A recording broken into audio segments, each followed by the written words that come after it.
जय भीम नमो बुद्धाय। माननीय संचालक जी आजाद बौद्ध जी को मेरा सत नमन।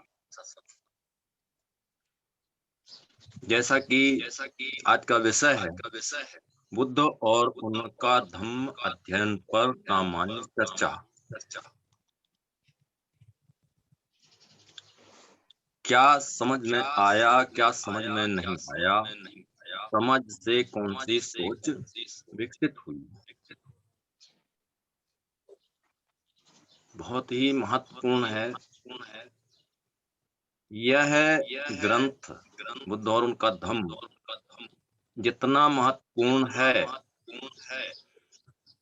मेरी समझ में उससे कहीं अधिक महत्वपूर्ण उसकी चर्चा है। हम प्रारंभिक तौर पर बुद्ध और उनका धम्म ग्रंथ का वाचन कर रहे हैं। यह प्रारंभिक ही कहना चाहिए क्योंकि इससे हम सभी लोग परिचित होते हैं। बीच बीच में टिप्पणियां आती थी कि ये इबारत वाचने जैसा लगता है, तो कहीं किसी से प्रवचन करवाया जाए, क्योंकि कुछ लोग प्रवचन सुनने के आदी हैं। लेकिन प्रवचनकर्ता भी किसी ग्रंथ को आधार बनाते हैं।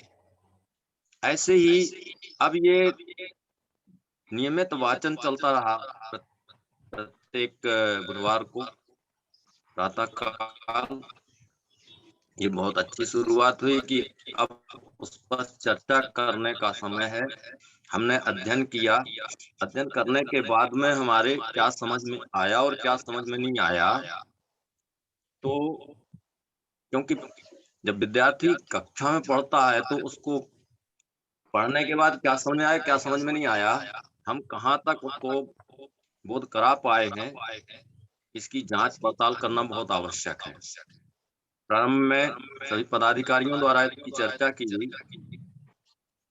मैंने सोचा कि सबको चर्चा करनी चाहिए वास्तव में, और खासकर उनको चर्चा करनी चाहिए जिनने वाचन किया है। वाचन करते समय कैसा एहसास हुआ है और वाचन करने के उपरांत क्या सोच रहे हैं। और आज के कार्यक्रम में भी सबसे ज्यादा प्रसिद्ध बहन उपासिका रुचि बौद्ध जी को सभी लोग जानते हैं और माननीय आजाद जी को सभी लोग जानते हैं। तो ये जाने माने जो हमारे वक्ता हैं, माननीय अशोक सोनवानी जी भी संचालन के लिए प्रसिद्ध हैं। एडवोकेट कृष्णपाल जी भी अपने क्षेत्र में विशेष दखल रखते हैं। ऐसे ही हमारे अशोक कुमार बौद्ध जी भी भोपाल से हैं। अपने अपने क्षेत्र के सभी पुरोधा हैं, तो इन्हें भी सुनना और विचार करना आवश्यक है। तो मेरा सभी श्रोताओं से अनुरोध है कि बड़ी तल्लीनता के साथ के वक्तव्य सुने। और इससे पूर्व में माननीय संचालक महोदय माननीय आजाद बौद्ध जी से निवेदन करता हूं कि कार्यक्रम को आगे बढ़ाने का कष्ट करें। माननीय जी, बहुत बहुत साधुवाद माननीय अध्यक्ष महोदय जी। आज अब हम आगे इस कार्यक्रम को आगे बढ़ाते हुए माननीय उपासिका रुचि आजाद बौद्ध जी से निवेदन करना चाहेंगे कि वह अपना वक्तव्य रखेंगे। बुद्ध और उनका धर्म पर सामान्य चर्चा, क्या समझा, क्या सीखा, इस पर आप अपना वक्तव्य रखेंगे। आपके जो समय सीमा है वो 15 मिनट है। हम आशा उम्मीद करते हैं कि आप अपना समय सीमा में ही अपनी बात रखेंगे। माननीय रुचि आजाद जी।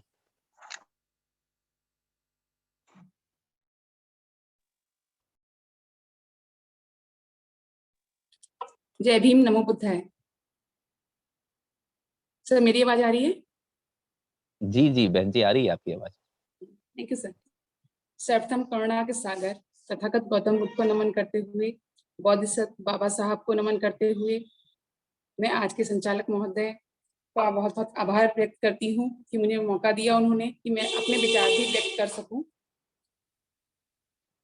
सभी उपस्थित लोगों को मेरा बहुत बहुत जय भीम नमो बुद्धाय।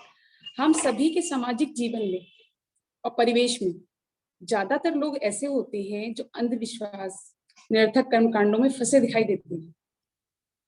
आमतौर पे भारतीय परिवेश ही ऐसा है कि जहाँ जाति पाति, ऊंच नीच, भेदभाव, सामाजिक कुरीतियां बहुत अधिक हैं। इस मायाजाल में गरीब अज्ञानी ही नहीं, हम अमीर और पढ़े लिखे लोग भी काफी हद तक फंसे हुए हैं। इससे समय की भी बर्बादी होती है और धन की। जो हमें सब सदम्य में लगाना चाहिए वो हम पाखंडों में और धर्मवाद में लगा देते हैं, समय और धन दोनों ही। इस अज्ञान रूपी संसार में, इस अंधकार में संस्कार में, इस संसार में जब एक ज्योति, क्रांति ज्योति आई, वो तर्क, विवेक, चिंतन व वैज्ञानिक सोच उत्पन्न करने वाले महामानव गौतम बुद्ध रूपी ज्योति थी, जो प्रज्वलित हुई, जिसका उपदेश था अत्य दीपो भव। इसका अर्थ है आप स्वयं अपने विवेक का प्रयोग करें और आपको कहीं भी भटकने की आवश्यकता नहीं है। हम सभी बोधिसत्व बाबा साहब के ऋणी हैं कि उन्होंने हमें परिचय कराया तथागत गौतम बुद्ध के धम्म से, वो भी अपने ग्रंथ से जो काफी आसान और सरल भाषा में है, द बुद्ध एंड हिज धम्मा के रूप में, जिसमें आत्मा, परमात्मा, ईश्वर, स्वर्ग, नर्क, पूजा पाठ, यज्ञ बलि आदि मान्यताओं को ध्वस्त किया, नकारा और हमें वैज्ञानिक मार्ग, तार्किक मार्ग प्रशस्त किए। उसमें सभी सद्धम्म रूपी बातों का विवरण दिया गया है। जैसा कि आज का विषय है कि आज हमें बुद्ध और उनके धम्म पर चर्चा करनी है, जिसमें क्या समझ में आया क्या नहीं। मैं इसी बात पर आज बात रखना चाहूंगी कि जो समझा वह है धम्म क्या है। जो हम लोगों ने समझा है वह है कि धम्म क्या है ये जो हम अपने जीवन में उतारना चाहिए। जीवन में पवित्रता रखना ही धम्म है। शरीर, वाणी तथा मन को पवित्र करना ही धम्म है। लोभ इच्छाओं का त्याग करना ही धम्म है। नैतिकता का अपने कर्मों में समागम करना, पूरी तरह से उसे अपनाना ही धम्म है। अब इस धम्म में हमें क्या नहीं मानना चाहिए, क्या नकारना चाहिए। अधम्म क्या है? वो है अधम्म। प्राकृतिक नियमों से परे ईश्वरीय कल्पना का विश्वास करना, उसे अपनाना ही अधम्म है।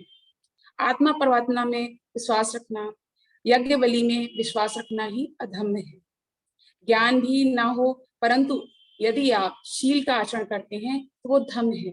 लेकिन यदि आप बहुत बड़े ज्ञानी हैं, आप ज्ञान रखते हैं, उसके बावजूद आप शील का पालन नहीं करते तो ये अधम्म है। धर्म ग्रंथों पर जो निराधार, बिना किसी आधार की कल्पना पर आधारित है, उस पर विश्वास रखना, उनमें आस्था रखना ही अधम्म है। अब सधम्म क्या है ये हम परखते हैं इसी ग्रंथ द्वारा।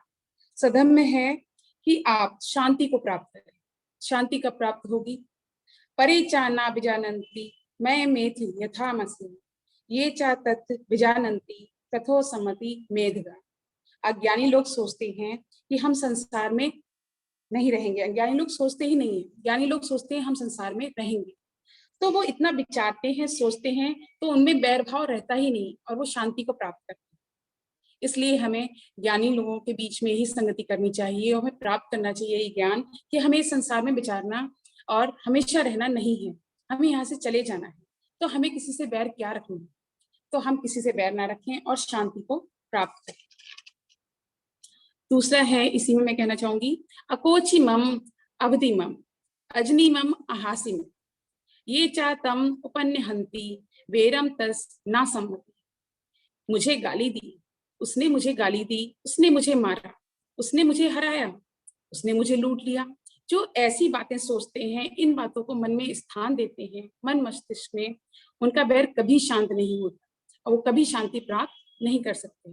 तो धम्म हमसे कहता है कि आप कभी भी किसी बात को मन से ना लगाएं, अपनी शांति, मैत्री और शील प्रज्ञा पर स्थायी बने रहें, तो आपको शांति की प्राप्त होगी। पुत्र मेरा है, धन मेरा है, ये सब मूर्ख व्यक्ति सोचते हैं जिन्हें ज्ञान प्राप्त नहीं हुआ है या जो बुद्ध धम्म को नहीं अपनाते। वो दुख पाते हैं और अपना शरीर जब अपना नहीं है तो सोचिए क्या पुत्र और क्या धन, कुछ भी अपना नहीं है। अगर आप ये सोच के चलेंगे कि हम इस संसार में आए हैं और हमें सभी का मंगल करना है, तो मुझे अपना पराया कुछ भी नहीं सोचने की आवश्यकता है। ये पूरा संसार ही हमारा परिवार है और ये सब किसी अपना पराया नहीं, ये सभी का है। जो राग में रक्त हैं वो अपने ही माया जाल में, अपने ही परिवार में, अपनी ही इच्छाओं में, अपने ही जो कहेंगे आप कि एक विपासना होती है, उसमें मकड़ी की तरह फंसे रहते हैं और उसे भेद नहीं पाते। उसे भेद कर, उससे निकल कर, अपनी अपेक्षा से रक्षित रहकर, किसी भी तरह अपेक्षा ना रखकर इस संसार से दुखों को छोड़ना है यदि, तो हमें बुद्ध मार्ग का अपनाना पड़ेगा और उसे प्रज्वलित कर खुद भी बुद्धमय हो जाना पड़ेगा। यही बुद्ध धर्म कहता है। मूर्ख व्यक्ति चाहे कितना भी ज्ञानियों के बीच में रहे, वो सधर्म को प्राप्त नहीं कर सकता। जैसे कि कंचली या चमचा दाल का स्वाद नहीं चख पाता, इस तरह हमें धर्म का अपनाना चाहिए, अधर्म को अपने जीवन में अपनाना चाहिए और उसका स्वाद पूरी तरह चखना चाहिए। वो तभी हो सकता है जहां अपनी इच्छाओं को खत्म कर दे।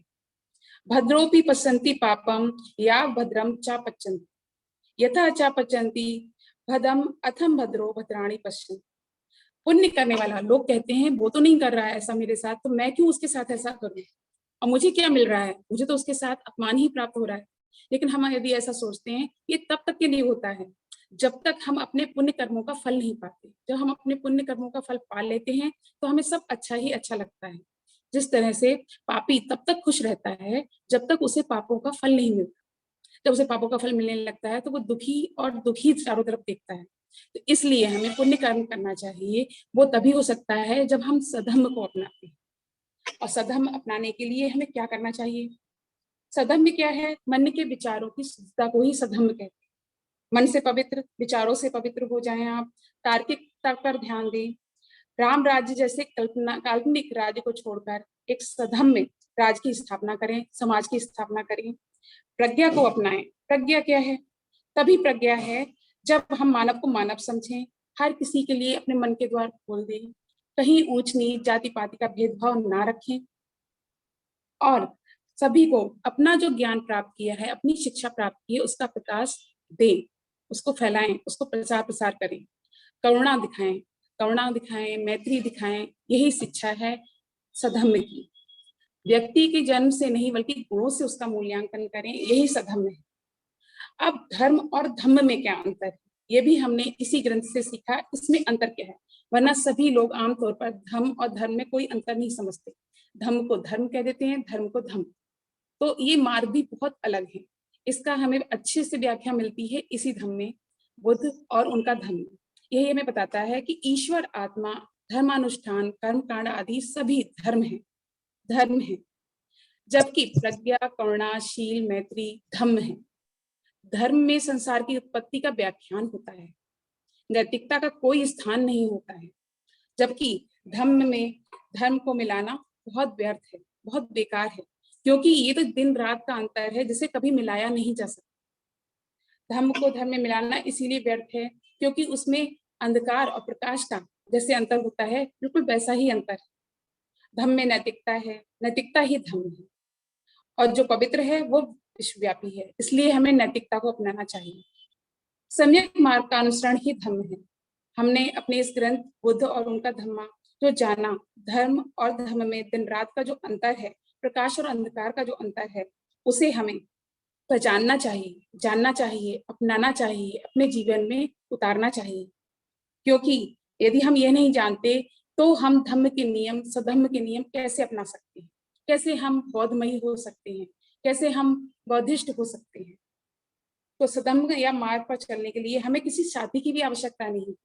जैसे कि सिद्धार्थ अकेले ही घर छोड़ा, गौतम बुद्ध बने, उसी तरीके से हमें किसी साथी की आवश्यकता नहीं है। जब आप नैतिकता, प्रज्ञा, शील, मैत्री, करुणा सभी अपनाएंगे तो आप खुद ब खुद अकेले नहीं रहेंगे। इसलिए आप पहले अकेले ही इसका मार्ग अपनाएं, उसके बाद आप सभी को इसके प्रकार से लाभप्रद कर सकते हैं। इसी के साथ एक लास्ट में मैं बोलना चाहूंगी, दिवा तप्ति आदित्यो रति अभाति चंद्रिमा सनद्धो खत्यो तप्ति छाई तप्ति ब्राह्मणों अथ सब महोत्तम बुद्धो तप्ति तेजस। दिन में सूर्य चमकता है, रात में चंद्रमा चमकता है। जिस प्रकार दिन में सूर्य चमकता है, रात में चंद्रमा चमकता है, कवच पहन के क्षत्रिय बहुत अच्छा लगता है, शोभित होता है। ठीक उसी प्रकार जो ब्राह्मण व्यवस्था है वो ध्यान मग्न दिखाई जाती है, वो उसी से चमकती है। लेकिन बुद्ध अपने तेज से ही चमकते हैं और वो दिन रात चमकते रहते हैं, जन्मों जन्मों तक चमके हैं, आगे तक चमकते रहेंगे। शायद ही कोई पीढ़ी ऐसी हो जो बुद्ध के विचारों से प्रभावित नहीं होती। तो हम लोगों को बुद्ध के विचारों को अपनाना चाहिए, पूर्ण करना चाहिए। उनका कल्याणकारी जो मार्ग है उसे घर घर तक पहुंचाना चाहिए। वो केवल इस ग्रंथ के जरिए हो सकता है। तो इस ग्रंथ का दान करें, धम्म दान करें। इसी के साथ में अपनी इस ग्रंथ की जो वाणी है, करुणामयी वाणी है, उसको जीवन में उतारें। साथ ही इसका वाचन हर बुधवार को जैसे हो रहा है आरबीएम द्वारा सुचारू रूप से 1.5 साल से लगभग चल रहा है, तो इसे सफल बनाने के लिए इसका प्रचार प्रसार करें। केवल अपने तक ना रखकर अपने समाज तक उसे जगाने का प्रयास करें, वहां तक पहुंचाएं। यही मेरा अनुरोध है। और मेरी समझ में भी यही आया कि हमें बुद्धमयी सोच विकसित करनी चाहिए, बुद्ध धर्म को अपनाना चाहिए, इस समाज को बुद्ध समाज बनाने के लिए प्रयासरत रहना चाहिए। इसी के साथ मैं अपनी वाणी को विराम दूंगी। बहुत बहुत आभार। जय भीम, नमो बुद्ध। बहुत बहुत साधुवाद माननीय उपासिका रुचि आजाद बोध जी। आपने काफी अच्छी तरीके से जो है आज के विषय पर बुद्ध और उनका धम्म पर सामान्य चर्चा में आपने बहुत अच्छे तरीके से अपनी बात रखा। आपने धम्म अधम्म सधम्म क्या है इसको बड़े तार्किक माध्यम से समझाया। धर्म और धम्म में क्या अंतर है इसको भी अच्छे तरीके से समझाया। धम्म दान करने के विषय पे आपने कहा और प्रचार प्रसार करने की आवश्यकता है, इस पे भी आपने काफी जोर दिया। अब मैं कार्यक्रम को आगे बढ़ाते हुए माननीय अशोक कुमार बोध जी जो कि भोपाल मध्य प्रदेश से हैं, मैं उनसे निवेदन करना चाहूंगा कि वह अपनी बात आज के विषय पर रखेंगे। माननीय अशोक कुमार बोध जी। भीम नमो बुद्धा। तथागत गौतम बुद्ध के चरणों में नमन करते हुए मानवता का कल्याण करने वाले संरक्षक बाबा साहब भीमराव अम्बेडकर को नमन करता हूं और संस्था के राष्ट्रीय बौद्ध महासभा संस्था के प्रत्येक साथी को जय भीम नमो बुद्धा। साथियों, पिछले कुछ सालों में मैं राष्ट्रीय बौद्ध महासभा से जुड़ा और जुड़ने के बाद ही मुझे बुद्ध और उनके धम्म का सही ज्ञान हुआ और सही जानकारी मिली मुझे। नहीं तो मैं सिर्फ अम्बेडकरवादी था और हम लोग काम भी करते थे, कैसे भी हो जोड़ तोड़ करके हम लोग काम करते थे और बहुत सारी चीजें त्रुटियां भी होती थी हमारे साथ, करते थे कि भाई काम करना है, कैसे भी करना है। तो जैसे ही बुद्ध और उनके धम्म से हम लोग को जानकारियां मिली और हमारा जो वाचन हुआ, उससे पहले भी हमने उसको पढ़ा, बुद्ध और उनका धम्म। और राष्ट्रीय बौद्ध महासभा के जो साथी हैं, जो पुराने साथी हैं, उन्होंने हमें आचरण भी सिखाया। देखिए, बुद्ध और उनका धम्म बाबा साहब ने एक बहुत बड़े ग्रंथ त्रिपिटक और बुद्ध के जो विचार हैं कई सारी पुस्तकों में, उन सारी पुस्तकों को शायद हमारे भारत के लोग इतना पढ़ नहीं पाते और एक आम इंसान तक वो बातें पहुंच ही नहीं पाती। जैसे मैं एक आम इंसान, मुझ तक वो इन बातें क्लियरिटी पहुंच ही नहीं पाती, लेकिन बाबा साहब ने उन सब ग्रंथों को पढ़कर उनका सार निकाल के उनको एक बुक में दे दिया। वो ग्रंथ हमारे लिए इतना महत्वपूर्ण है कि उससे आज हम देख रहे हैं कि हमारी लाइफ बदल रही है। ये खुद के अंदर खुद का अनुभव है, क्योंकि पहले जब हम जो जोड़ तोड़ करते थे, शब्दों से हिंसा करते थे, नहीं मार रहे थे, शब्दों से हिंसा कर रहे थे, किसी को बुरा बोल दिया तो उसे बुरा लगेगा तो अब हिंसा होगी, तो वो भी हम नहीं करते, कोशिश करते कि ना हो, क्योंकि जो पंचशील का मार्ग है उस पर हमें बिल्कुल कोशिश करना है कि ना हो। साथ ही हमें जितने भी साथी जुड़े हैं उनको ये कहना चाहता हूँ कि भाई हम समाज में जाते हैं तो जो भी राजनीति में है हमारे लोग, कुछ अलग अलग संगठनों में हैं, उन लोगों ने अपना एक घेरा बना लिया है। अभी कुछ दिनों में हमने कुछ मीटिंगें करी तो उसके हमें अनुभव हुआ कि लोगों ने अपनी जाति का तो घेरा बनाया हुआ था, बहुत पुराना बना हुआ था, धर्म का भी एक घेरा बना हुआ था। अब लोगों ने संगठन का, राजनीति का, छोटे छोटे दलों का और छोटी छोटी संगठनों का दायरा बना लिया, घेरा बना लिया। वो समझ ही नहीं रहा कि ये जो बुद्ध है, उनका दम है, बुद्ध है, धम्म है, ये कोई घेरे वाली चीज है ही नहीं। राष्ट्रीय बौद्ध महासभा घेरा नहीं बना रही, राष्ट्रीय बुद्ध महासभा सबके घेरों को तोड़ेगी। वो कहना चाहते हैं कि भाई हम, आप किसी भी घेरे में हो, आप बुद्ध को मानोगे, बुद्ध के धम्म पे चलो, बुद्ध का प्रचार प्रसार करने में मदद करो, ताकि आप जहाँ भी होगे वहां पर मानव कार्य कल्याण काम आप करोगे। इसी के लगातार हम इस काम को कर रहे हैं, ताकि लोगों में ये मैसेज आए कि भाई बुद्ध जो है वो आपके जीवन को शांति देगा, जीवन में आपके घर के झगड़े हैं वो कम होंगे, आपकी परेशानियां कम होंगी।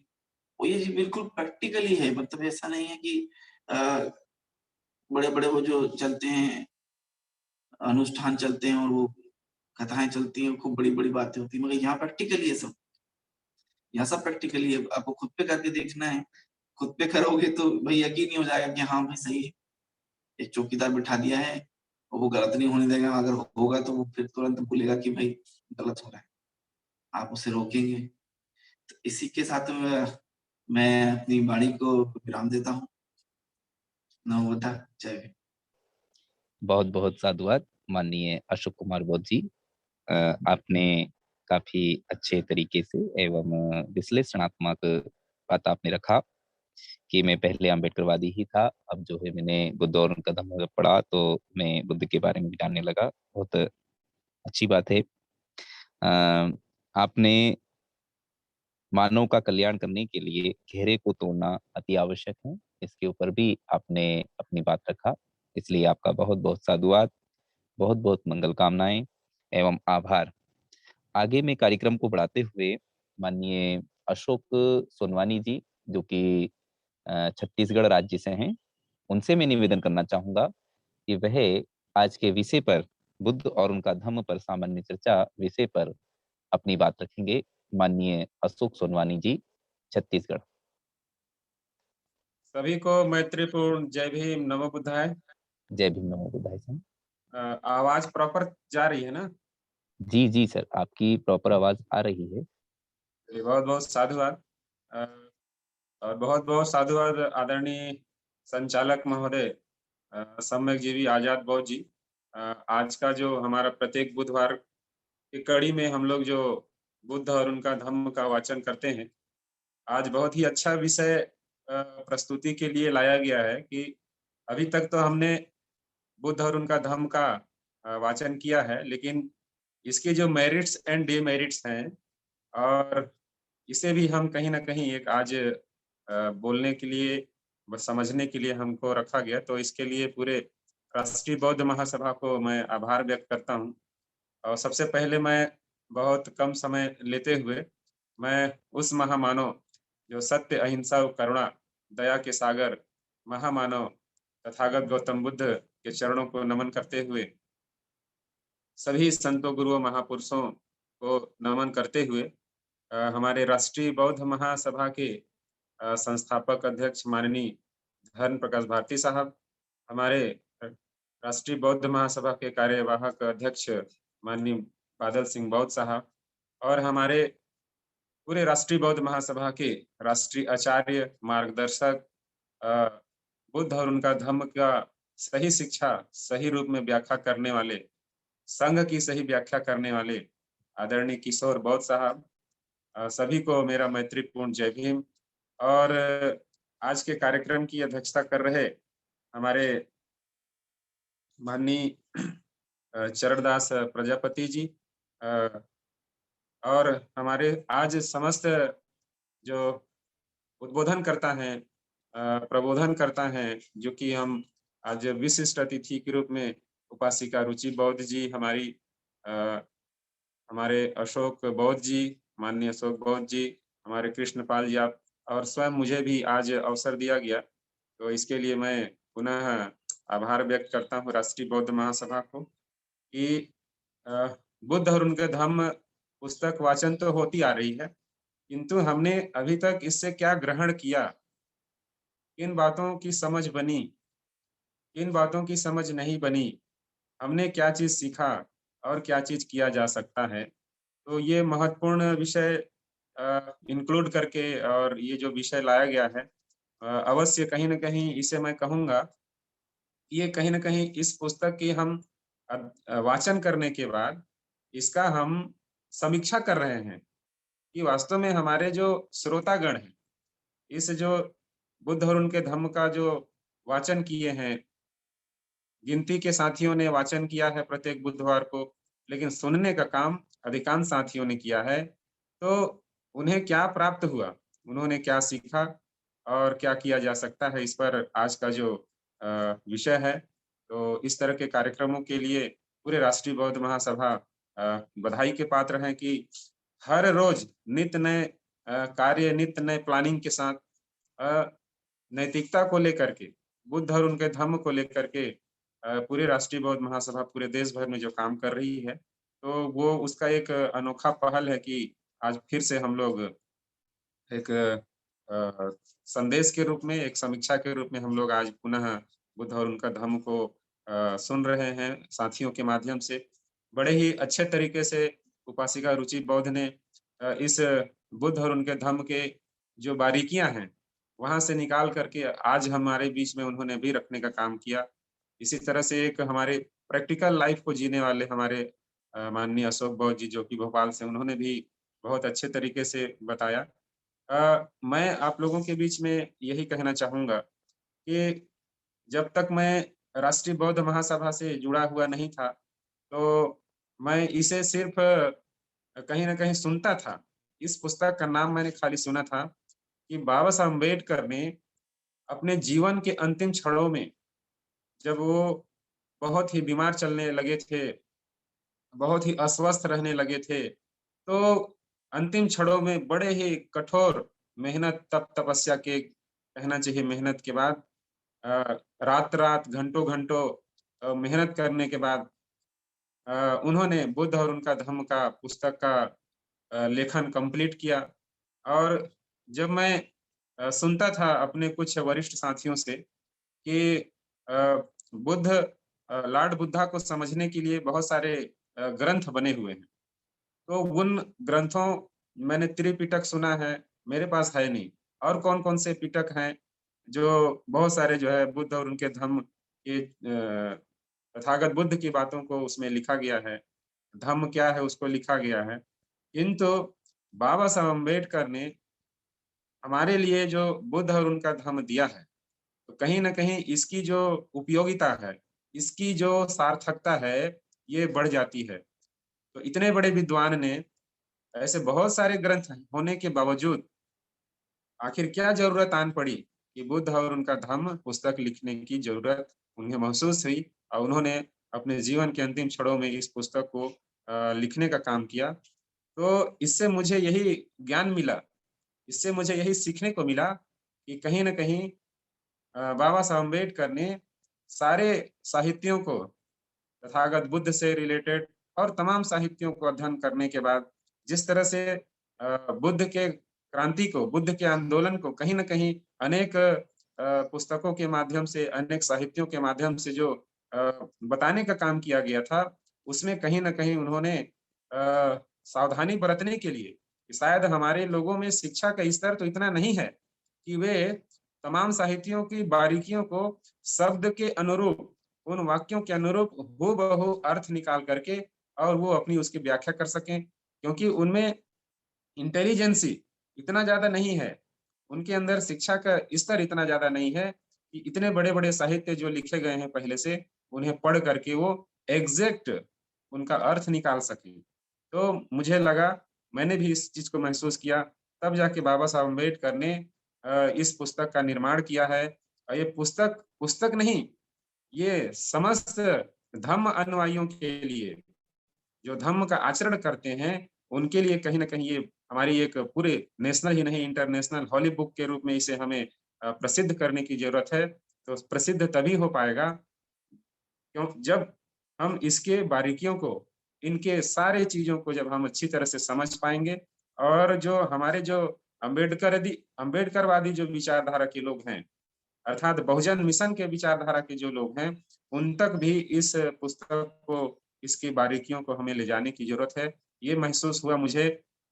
और इसमें जितनी बातें लिखी गई हैं, तमाम जो खंडों में जो बातें लिखी गई हैं, जैसे कि हमारे अभी वक्ताओं ने कहा है कि धर्म और धम्म में क्या अंतर है, तो ये बहुत व्याप्त है। अभी हम देखते हैं कि यहाँ पर हम भारतीय परिवेश में कि धर्म की ही ज्यादा चर्चा होती है, लेकिन धम्म की जो चर्चा है वो नहीं होती है। तो धम्म की चर्चा राष्ट्रीय बौद्ध महासभा ने शुरू किया। तो धम्म की चर्चा से ही व्यक्ति के अंदर सील का जो है शुरुआत होगी, वो सीलवान होगा, तो ये धम्म की चर्चा से ही होगा। वो प्रज्ञावान होगा, ये तो कहाँ होगा, तो धम्म की चर्चा से ही होगा।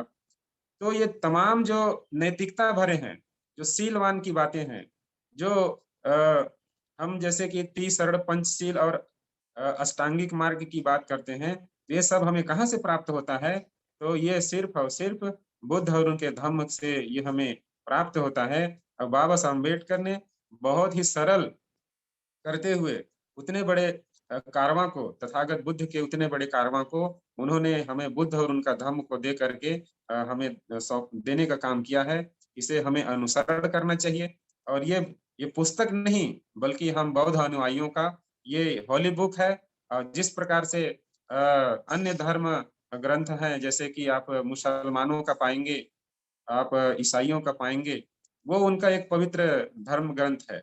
उसी प्रकार से बुद्ध और उनका धम्म हमारा एक पवित्र धम्म ग्रंथ है। और इसे हमें बहुत ही पवित्रता पूर्वक इसका आदर और सम्मान करना चाहिए। और इसमें जितनी भी बातें, जितनी भी शिक्षाप्रद बातें दी गई हैं, उसे हमें सिर्फ व्याख्या नहीं करना है, सिर्फ वाचन नहीं करना है, बल्कि उसकी हर अच्छाई को, हर वो गुणकारी बातों को हमें अपने व्यक्तिगत जीवन के साथ साथ हमें अपने परिवार, अपने समाज, इस पूरे विश्व के स्तर पर हमें इनके बारीकियों को समझाने की जरूरत है और बताने की जरूरत है। तभी जा करके हम बुद्ध और उनका धम्म की अच्छाइयों को एक अच्छे कुशल जीवन के लिए, एक अच्छे जीवन को सफल करने के लिए, जैसे तथागत ने भी कहा है कि मैं कोई मुक्तिदाता नहीं हूँ, मैं सिर्फ और सिर्फ मार्गदाता हूँ। तो इस तरह की बारीकियां हमें इसमें देखने को मिलती है। हमें धर्म की विशेषता देखने को मिलती है। और धर्म जैसी चीजों की जो आडंबर, अंधविश्वास, जो पाखंडवाद है, उससे हमें छुटकारा दिलाने का काम भी यह हमारा ग्रंथ करता है। तो इसमें बहुत सारी बारीकियां हैं। जैसे सुखी गृहस्थ जीवन के लिए आज हम देखते हैं, एक छोटे से परिवार की अगर बात करें, तो परिवार में कलह है, परिवार में अशांति है, परिवार में दुख है। तो इसका वजह हम देखते हैं, बहुत सारे ऐसे अनैतिक कार्य हैं, बहुत सारे ऐसे अनैतिक आचरण हैं, बहुत सारे ऐसे अनैतिक व्यवहार हैं, जिसके वजह से पति पत्नी के बीच में झगड़े होते हैं, परिवार परिवार के बीच में झगड़े होते हैं। बहुत सारे जैसे उनके अंदर शील की बातें नहीं है। हम पंचशील की बात करते हैं, उन पंचशीलों का अभाव है। और संसार में जो दुख है, कहीं ना कहीं इन शीलों के अभाव के कारण होता है। तो अगर हर व्यक्ति शीलवान हो जाए, तो मुझे लगता है व्यक्ति ही नहीं, बल्कि परिवार और पूरा विश्व इस तरह से शीलवान होगा।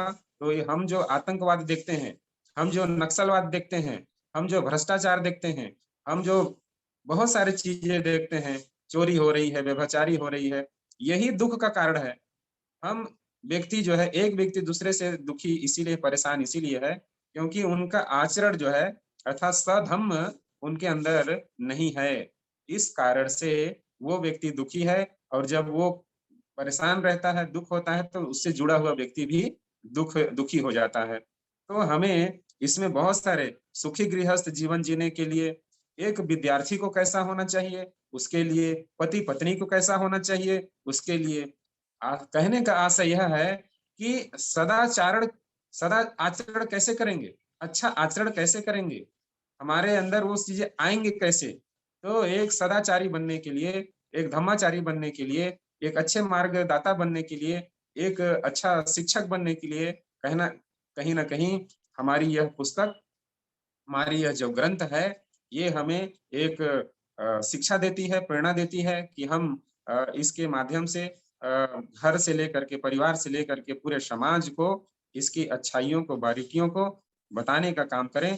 इतने महान ग्रंथ को बाबा साहब अम्बेडकर ने हमें सौंपा है, हमें दिया है, तो हम बाबा साहब के अनुयायी हैं, बाबा साहब को हम मानने वाले लोग हैं। ऐसे बोधिसत्व बाबा साहब अम्बेडकर को तो मैं कोटि-कोटि नमन करता हूँ, जिसके माध्यम से आज हमें बुद्ध और उनका धम्म मिला, और उस पुस्तक के माध्यम से हम भी जो है बारीकियों को पढ़ने का कोशिश कर रहे हैं।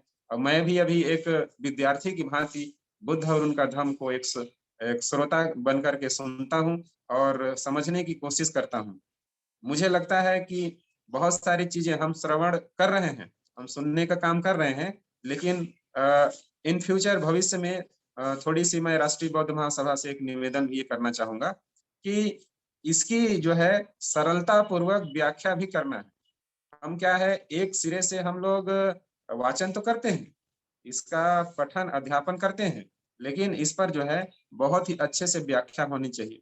जैसे शील है, समाधि है, प्रज्ञा है, ये जो है ऐसे शब्द हैं जो आम व्यक्ति के समझने के बस की बात नहीं है।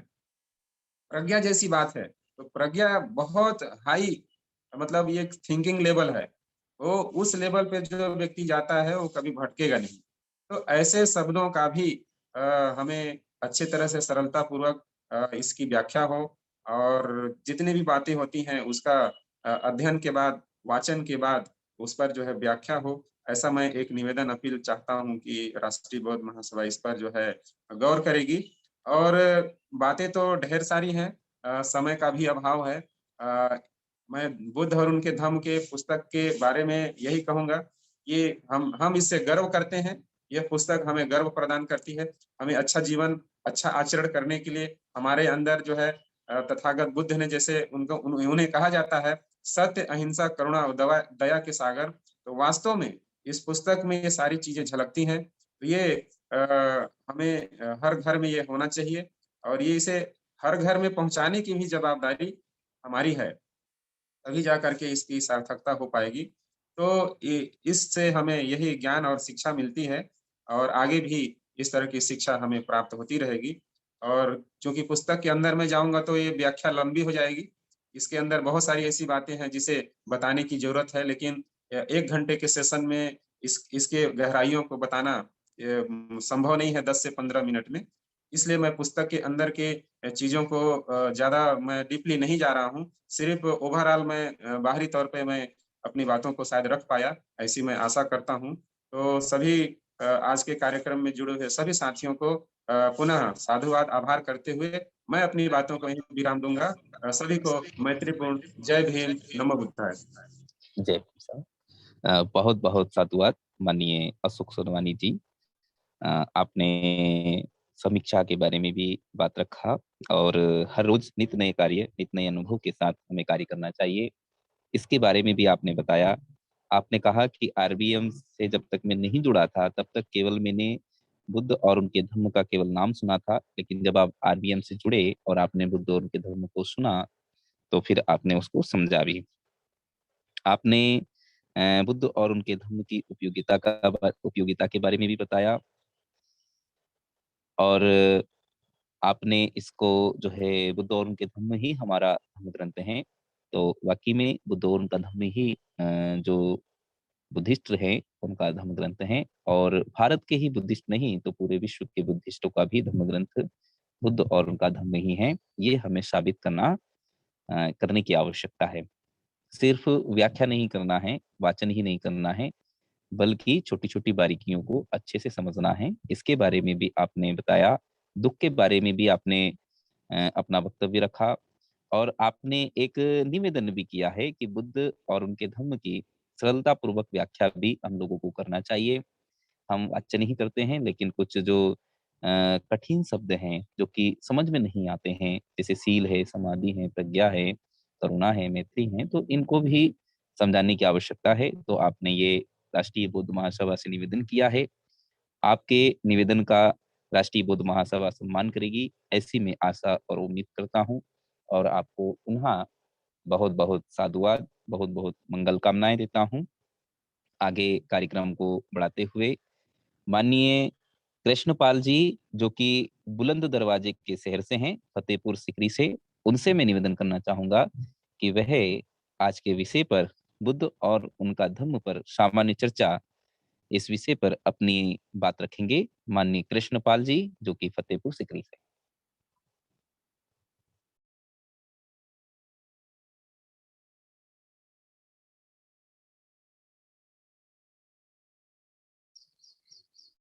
Hello hello. हाँ सर, आपकी आवाज आ रही है माननीय अच्छा कृष्णपाल जी। आपका वीडियो नहीं दिखाई दे रहा है। हाँ, अब दिखाई दे रहा है। सभी लोगों को हार्दिक अभिनंदन। करुणा के सागर, करुणाकर भगवान तथागत बुद्ध, सम्यक संबुद्ध, विश्व रत्न बोधिसत्व बाबा साहब एवं हमारे समाज में जो जन्मे हुए सभी महापुरुषों को मैं नमन करते हुए आज सबसे पहले अपना परिचय ये बताना चाहूंगी सर जी, मैं फतेहपुर सिकरी से नहीं हूँ, मैं फतेहपुर से हूँ, जहाँ पर बावनी इमली है, जो कानपुर प्रयागराज के बीच में है। और सर जैसे कि नाम से वाकिफ है, पुस्तक बहुत ही महान है, इसमें दो बराय नहीं है। लेकिन अब बात आती है कि इसको हम वैज्ञानिक तौर पर, बौद्धिक तौर पर हम लोग इसको अपने प्रैक्टिकल अमल में लाएं। जैसे कि अभी है नमो तस्य भगवतो अरहतो सम्मा संबुद्धस्। हमारे ये जो शब्द रखे गए हैं, नमो तस्य, हम नमन करते हैं उनको जो भगवत हो गए, अरहत हो गए, सम्यक संबुद्ध हो गए। वो किसी भी धर्म के रहे हों, किसी भी संप्रदाय के रहे हों, किसी भी जात विशेष के रहे हों, उसमें ये नहीं कहा गया है कि हम एक जात विशेष, धर्म विशेष और संप्रदाय विशेष के लोगों को नमन करते हैं। उनमें सभी के लिए जो संसार में बुद्ध हो गए हैं, जो विद्वान हो गए हैं, जिन्होंने सत्य मार्ग को अपना लिया है, हम उन सबको नमन करते हैं। जैसे अब ये कि बुद्धंग, बुद्धंग शाब्दिक अर्थ होता है, तथागत ने यही कहा है कि जो विवेक की शरण में जाए वो बुद्ध है। बुद्ध और सम्यक संबुद्ध, तथागत जो हमारे थे ये बुद्ध नहीं, ये सम्यक संबुद्ध थे। इन्होंने दुनिया के सारे रहस्यों को जाना और उसके बाद एक ऐसा मार्ग हमको दिया कि जिस पर चल करके मानव का कल्याण है, निश्चित है कि चलिए एक मार्ग से शुरू करिए, एक किनारे से, और उस मार्ग पर गमन करते जाइए। देखिए कि आपका निर्वाण निश्चित है, आप गंतव्य तक पहुंच जाएंगे। तो हम लोग बुद्ध बनने के लिए आगे बढ़ें। अर्थात बुद्ध कैसे बन सकते हैं? जब हम हर व्यक्ति अपने विवेक को जगाएगा तभी वो बुद्ध कहलाएगा। तो यही है कि जो व्यक्ति अपने विवेक को जगाए वही बुद्ध है। इसलिए कहा जाता है बुद्धं शरणं गच्छामि। अब इसके पहले ये हमारी बहन जी ने धर्म और धम्म के विषय पर व्याख्या की, बहुत सुंदर था कि धम्म और धर्म, जब लोग कहते हैं कि ये कौन धर्म के मानने वाले हैं, तो कहते हैं कि हम बौद्ध धर्म के मानने वाले हैं। अब वहां पे धम्म और धर्म दोनों शब्दों में अंतर है। धर्म मीन्स एक संप्रदाय हो जाता है, जो कहते हैं हिंदू, मुस्लिम, सिख, ईसाई, बौद्ध, जैन, पारसी, यहूदी आदि आदि हो गए। लेकिन जो धम्म है, धम्म है असत्य को त्याग कर सत्य मार्ग पर गमन करना। जो सत्य को धारण करेगा वही शरण, जो सत्य के शरण में जाएगा वही है धम्मं शरणं गच्छामि। तीसरे जो शब्द है आया है संघन।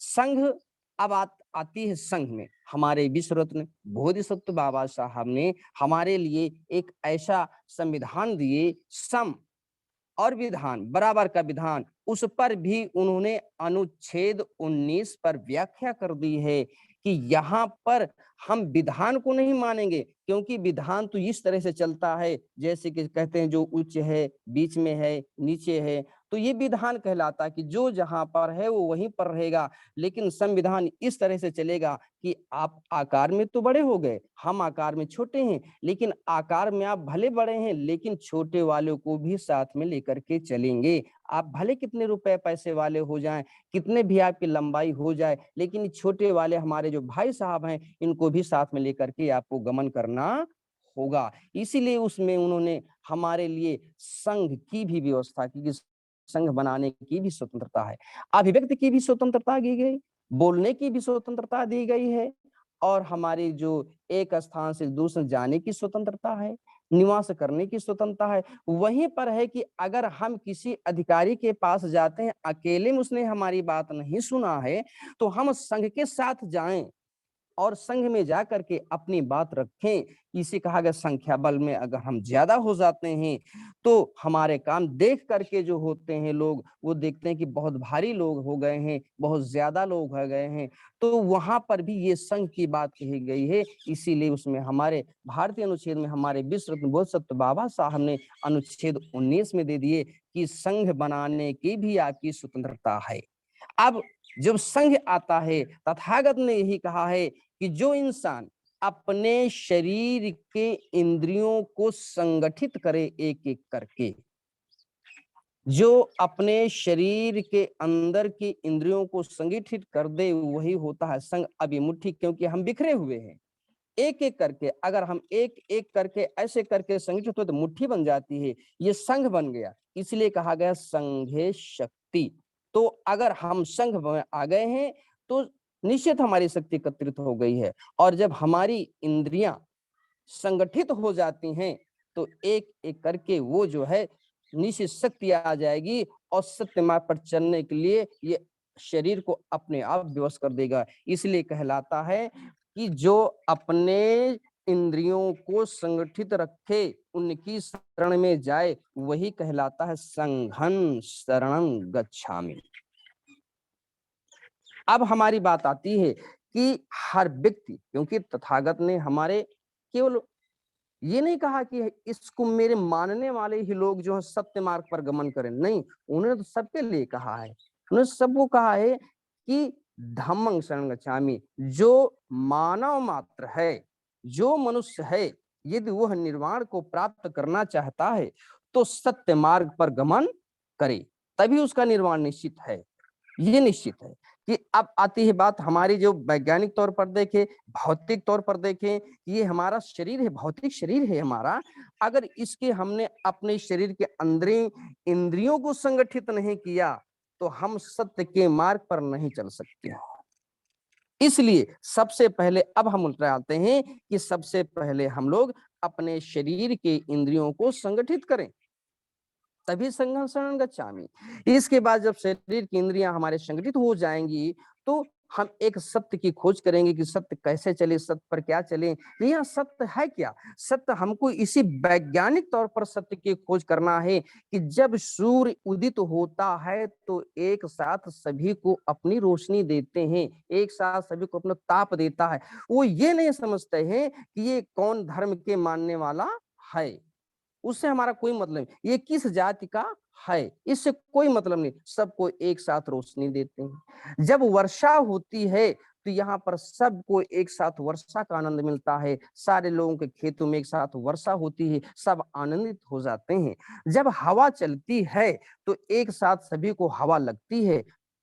इस तरह से हमको इन्हीं बातों को खोज करना है, यही सत्य की खोज करना है वैज्ञानिक तौर पर, तभी हम लोग कुछ आगे कर सकते हैं, तभी हमारा कल्याण हो सकता है।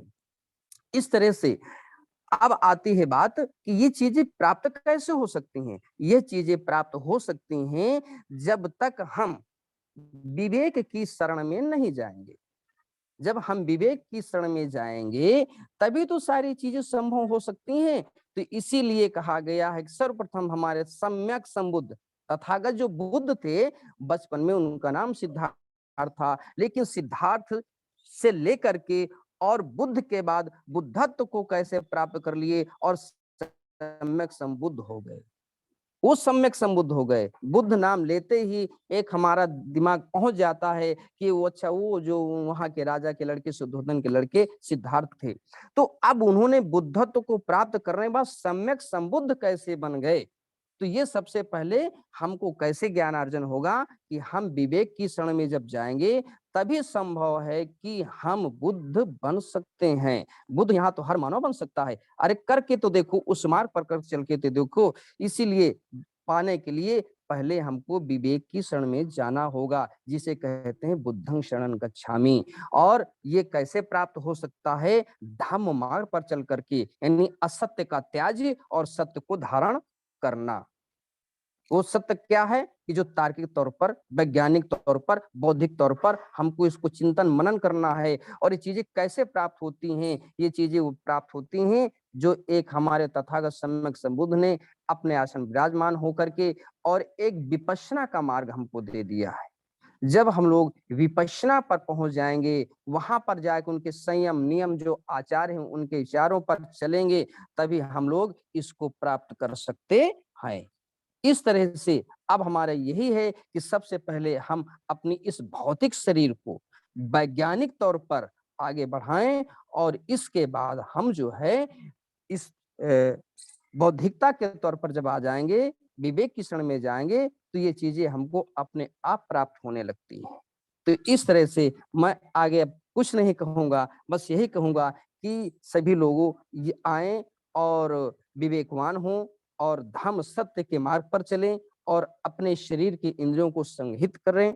और इसके बाद जो हमको आनंद की प्राप्ति होगी, मानव को आनंद की प्राप्ति होगी, वो अद्वितीय होगा। और क्या आनंद होगा! इस तरह से हम सब लोग मिल करके और इस पुस्तक को आगे बढ़ाएं, वाचन करें। और शब्दों को जिस तरह से हर सोमवार को संविधान पर चर्चा होती है, शब्द बा शब्द उनके अर्थ को बताया जाता है, तो उसी तरह जैसे हमारे भाई साहब ने कहा कि इनकी प्रज्ञाशील करुणा, तो उस तरह से भी हर शब्द का अर्थ बताया जाए सरलतम शब्दों में, जिससे कि हमारे जो और भी लोग जुड़े हुए उनको समझ सकें। तो बहुत बहुत साधुवाद और बहुत बहुत सभी लोगों को पुनः नमो बुद्धाय, जय भीम। नमो माननीय बुद्धाय, संचालक। जय भीम सर। माननीय कृष्णपाल जी, बहुत बहुत साधुवाद, बहुत बहुत मंगल कामनाएं एवं आभार। आपने प्रैक्टिकल अमल में लाने के बारे में बताया, और साथ ही साथ आपने जो वंदना है, वंदना की आपने बहुत ही सरल तरीके से व्याख्या किया। साथ ही आपने असत्य को त्याग कर सत्य के मार्ग पर गमन करना ही धर्म है, यह बताया। संविधान के विषय में भी बताया आपने, खास करके संविधान में जो स्वतंत्रता का अधिकार दिया है उस पे ज्यादा आपने जोर दिया। तो आपको इन बातों को आपने बताया, इसलिए आपको बहुत बहुत साधुवाद, बहुत बहुत मंगल कामनाएं। अब आगे में जो कि हमारे आज की अध्यक्षता कर रहे हैं माननीय चरणदास प्रजापति जी, जो कि सतना मध्य प्रदेश से हैं, तो हम अध्यक्ष महोदय जी से निवेदन करना चाहेंगे कि वह अपना अध्यक्षीय उद्बोधन रखेंगे। माननीय चरणदास प्रजापति जी। एक बार पुनः करुणा के सागर तथागत गौतम बुद्ध के चरणों में सत नमन। परम पूज्य बाबा साहब अम्बेडकर जी के चरणों में सत नमन एवं सभी संतों गुरुओं महापुरुषों को सत नमन। मैं अपनी बात को रखूं इससे पहले मैं ये जानना चाहूंगा कि अब समय कितना बाकी है माननीय संचालक जी? सर समय तो हो गया है, लेकिन आप जो है 10 मिनट अपना बात रख सकते हैं। 10 मिनट के बाद फिर सभ्यता करेंगे और कार्यक्रम को संपन्न करेंगे।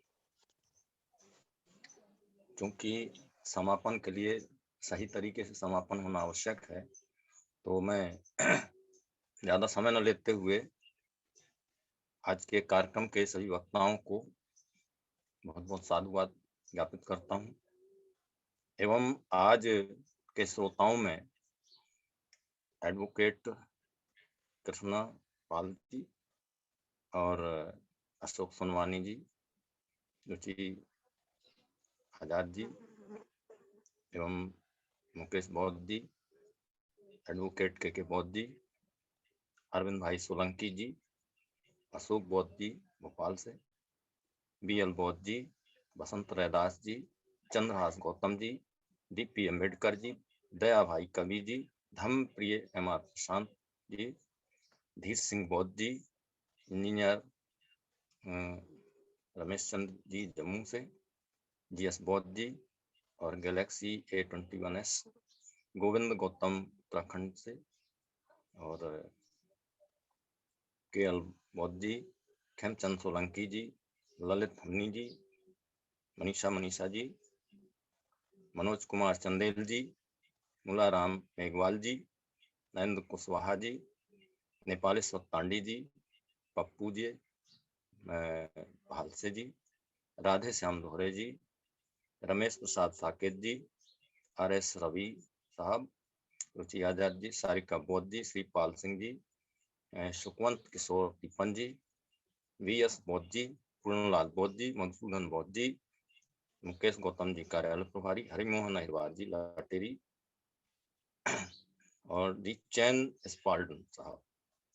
आप सभी ने धैर्य पूर्वक आज के कार्यक्रम को अंत तक सुनने का जो कार्य किया वह बहुत ही पुनीत कार्य है, और अधिक से अधिक संख्या में लोग जुड़े, यही सबसे मेरी गुजारिश है। आज के कार्यक्रम पर जरूर थोड़ा सा मैं बोलना चाहूँगा।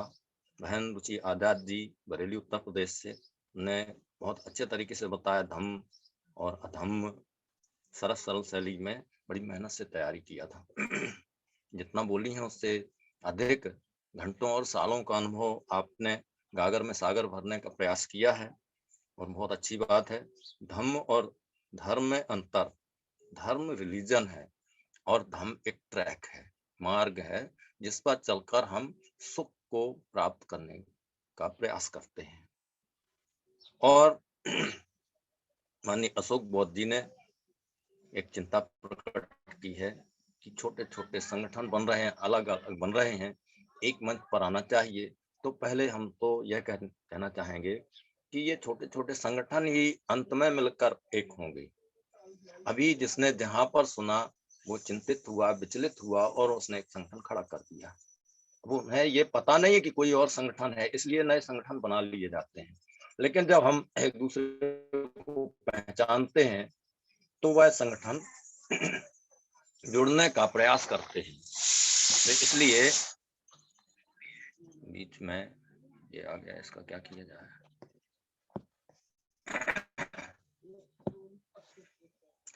जी पॉल आ गया था, तो मैं इसकी चर्चा करना चाह रहा था कि संगठन बने हैं, इनकी चिंता न करें, अपने संगठन को तेजी से आगे बढ़ाएं तो वो सभी संगठन आकर एक हो जाएंगे।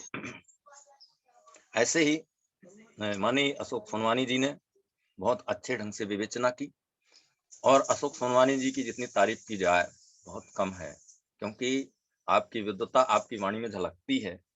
और आपने तो एक बहुत अच्छी बात कह दी कि शील समाधि प्रज्ञा शब्दों की व्याख्या होनी चाहिए, और इस पर बहन सारिका बौद्ध जी ने चैट के माध्यम से विवेचना की कि ये विपश्यना शिविर में स्पष्ट हो सकता है। भाई विपश्यना शिविर में ही क्यों, ये कार्यक्रम की फिर उपयोगिता क्या रही। विपश्यना शिविर भी अच्छा है, और हमको एक विकल्प देना है कि केवल विपश्यना शिविर में नहीं, यहाँ पर भी शील समाधि प्रज्ञा की बहुत अच्छी विवेचना हो सकती है। हमारे माननीय इंजीनियर किशोर बौद्ध जी बहुत अच्छे तरीके से समझा सकते हैं, माननीय आजाद बौद्ध जी बहुत अच्छे तरीके से समझा सकते हैं। तो चिंता की बात नहीं है। और जो पुस्तक के अंदर की बात कहने की बात कही है, वास्तव में पुस्तक एक ग्रंथ है, लेकिन हमने यह प्रयास किया है कि जैसे मधुमक्खी एक एक फूल से रस लाकर शहद बनाती है, ऐसे ही ये श्रोता भी एक एक बूंद बूंद लेकर एक एक पन्ने से ग्रंथ के और एक शहद का स्वरूप देने का काम करते हैं। उस मधुमक्खी के छत्ते में बहुत सारा शहद होता है, लेकिन हमको दवा के साथ में अनपान की तरह प्रयोग करने के लिए एक चम्मच की जरूरत होती है। तो यहाँ एक चम्मच शहद का प्रयोग किया जा रहा है इस कार्यक्रम में, तो ये बहुत अच्छी बात है। और आपके पास त्रिपिटक है, त्रिपिटकों का अध्ययन किया है, निश्चित ही आप उनका अध्ययन करने के बाद इसका लाभ किसी न किसी कार्यक्रम में भविष्य में देंगे, यही कामना है। माननीय कृष्णपाल जी, आप वास्तव में बहुत सुंदर विचार रखते हैं। आपने बहुत अच्छा समय दिया और ऐसा लगा कि अभी 1 आध घंटे और बोलना चाहते थे आप, लेकिन समय की सीमा है। और समय की सीमा के बारे में तो मैं ये कहना चाहूंगा, जैसे प्रसारण केंद्र होते हैं, टीवी प्रसारण होता है, रेडियो प्रसारण होता है, माने समाप्त हुआ 8 बजा और 8 बजे चाहे आपका सेंटेंस पूरा हो या ना हो, वहां स्विच ऑफ हो जाता है। तो इस तरह से भी हमें, क्योंकि हमारे जो संस्थापक अध्यक्ष जी हैं माननीय धर्मप्रकाश भारती साहब, उनका कहना है कि हम बड़े ही सिस्टम से काम करते हैं। मैं माननीय धर्मप्रकाश भारती साहब की संबंध में एक बात कहना चाहूंगा कि आप एक बहुत ही कुशल चितेरे हैं, यानी चित्रकार हैं। आप एक सुंदर गुलदस्ता तैयार करने में माहिर हैं, क्योंकि आप उत्तर प्रदेश बरेली से रुचि आजाद जी को जोड़ते हैं, तो भोपाल से अशोक बौद्ध जी को जोड़ते हैं, तो छत्तीसगढ़ से सोनवानी साहब को जोड़ते हैं। भले ही 4 फूल हैं, लेकिन वो 4 रंग के हैं, और वो 4 रंग कितना सुंदरता प्रदान करते हैं हमारे कार्यक्रम को, इसकी कितनी भी तारीफ की जाए बहुत कम है। माननीय साहब एक और बहुत सुंदर कार्य कर रहे हैं। हम लोगों को बोलना नहीं आता था, गूंगों को जबान देने का काम कर रहे हैं। क्योंकि जब मैं पहली बार जुड़ा था कार्यक्रम से, तो मुझसे लोगों ने कहा बुद्ध और धम्म का वाचन आप करेंगे तो मैं सुनूंगा। मैंने कहा अभी देखो मैं तैयारी करता हूँ। बहन शशि जी ने कहा आप कर सकते हैं। मैंने कहा मैं तैयारी करूंगा पहले। बोले क्या तैयारी करना है? मैंने कहा भाई टाइम, उस टाइम में मॉर्निंग वॉक को जाता हूँ तो कैसे बनेगा? बोले बाद में कर लीजिए। मैंने कहा पहले करूंगा, मॉर्निंग वॉक पहले करूंगा। मतलब सुबह से ये कार्यक्रम रखने का एक तात्पर्य यह भी है कि हम सुबह जाग जाएं, जल्दी जाग जाएं, और वह हवा जो हमें कहते हैं 100 दवा एक हवा, प्राणवायु, वह स्वस्थ जीवन प्रदान करती है। तो इससे जुड़े हुए कई आयाम हैं जिनकी हम अभी कल्पना नहीं कर सकते हैं। इस ग्रंथ को और ज्यादा प्रचार प्रसार देने की आवश्यकता है, नए नए तौर तरीके, नए प्रयोग करने की आवश्यकता है, ताकि यह जन जन तक पहुंचे। और माननीय भारती साहब तो इस कार्यक्रमों के माध्यम से क्या करने जा रहे हैं हम नहीं समझ रहे हैं। एक कॉपी निकाल रहे हैं। हमें बोलना नहीं आता था, हमें संचालन करना नहीं आता था, हमें अध्यक्षता करनी नहीं आती थी। तो ये सब हम सीख रहे हैं। इसमें क्या हमने पाया, क्या सीखा, क्या समझा, बहुत कुछ कहने के लिए है। और इस तरह हम ग्रंथ की चर्चा करते हैं तो लोगों को सहज सरल तरीके से, सरल भाषा में उस बात को पहुंचाने का प्रयास करते हैं। माननीय कृष्णपाल जी ने बुद्धम धम्मम संघम सबकी बहुत अच्छी विवेचना की। बस यही है, आगे के कार्यक्रमों में भी सब लोग बढ़ चढ़ कर भागीदारी करते रहें। दूसरी बात यह है कि जो यह कार्यक्रम है, यह हमारे जो चैनल है YouTube पर, उस पर भी यह रहता है, हर कार्यक्रम उपलब्ध रहता है। इसको ज्यादा से ज्यादा कार्यक्रम होने के बाद भी सुने और उस पर टिप्पणी करें और अधिक से अधिक लोगों को सुनवाएं, क्योंकि इसकी महत्ता बाद में भी है। तो इन चर्चाओं को मैं यहीं विराम देता हूं, एवं यदि माननीय संस्थापक अध्यक्ष महोदय माननीय धर्मप्रकाश भारती जी उपलब्ध हों तो मेरा अनुरोध है कि हम उनके आशीर्वचन सुनना चाहेंगे। माननीय संचालक जी जैसी व्यवस्था हो, समय हो, उसी के अनुरूप आज का कार्यक्रम संपन्न कराएं। माननीय संचालक। बहुत बहुत साधुवाद माननीय अध्यक्ष महोदय जी। आपने धम्म एक मार्ग है, अपने संगठन को आगे बढ़ाया जाए, छोटे छोटे संगठन अपने आप एक हो जाएंगे, इस पर आपने बात रखा। सिस्टम पर भी आपने बात किया, और आपने एक और अच्छी बात किया कि 100 दवा के बराबर एक हवा होती है, यानी मॉर्निंग में हमें मॉर्निंग वॉक करनी चाहिए। इस बारे में भी आपने सुझाव दिया। हम सब अभी सीख रहे हैं, सीख सीख कर कार्य करने का प्रयास करते रहें, ऐसा भी सुझाव आपकी तरफ से आया। तो आपको बहुत बहुत साधुवाद, बहुत बहुत मंगल कामनाएं। एक और निवेदन आपने किया कि माननीय संस्थापक महोदय जी को भी समय दिया जाए, तो मैं माननीय संस्थापक महोदय और राष्ट्रीय अध्यक्ष माननीय धर्मप्रकाश भारती साहब से निवेदन करना चाहूंगा कि वह आज के विषय पर अपना उद्बोधन देंगे माननीय संस्थापक महोदय।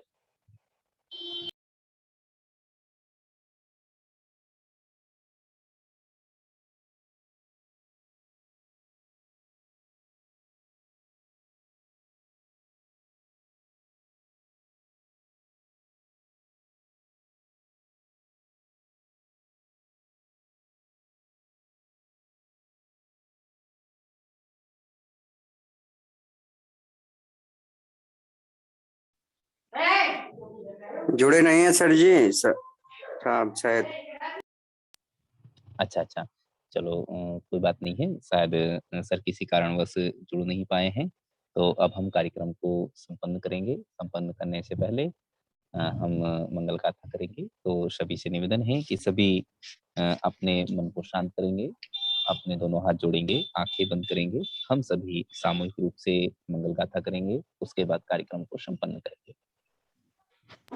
सबे सता सुखी होन्तु, सबे होन्तु सुखिनः, सबे भद्राणि पश्यन्तु मा किञ्चित् दुःखमागमात्, सबे सता सुखी होन्तु, सबे होन्तु सुखिनः, सबे भद्राणि पश्यन्तु मा किञ्चित् दुःखमागमात्, सबे सता सुखी होन्तु, सबे सुखिनः, सबे भद्राणि पश्यन्तु मा किञ्चित् दुःखमागमात्। साधु साधु साधु।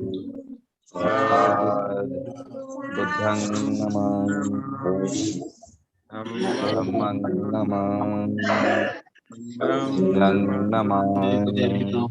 सभी को जय हिंद, जय भारत, जय पूर्वोत्तर भारत। सबका मंगल हो, सबका मंगल, सबका साधु आप साधु सभी का मंगल हो, सभी का मंगल हो। जय भीम, नमो बुद्धाय।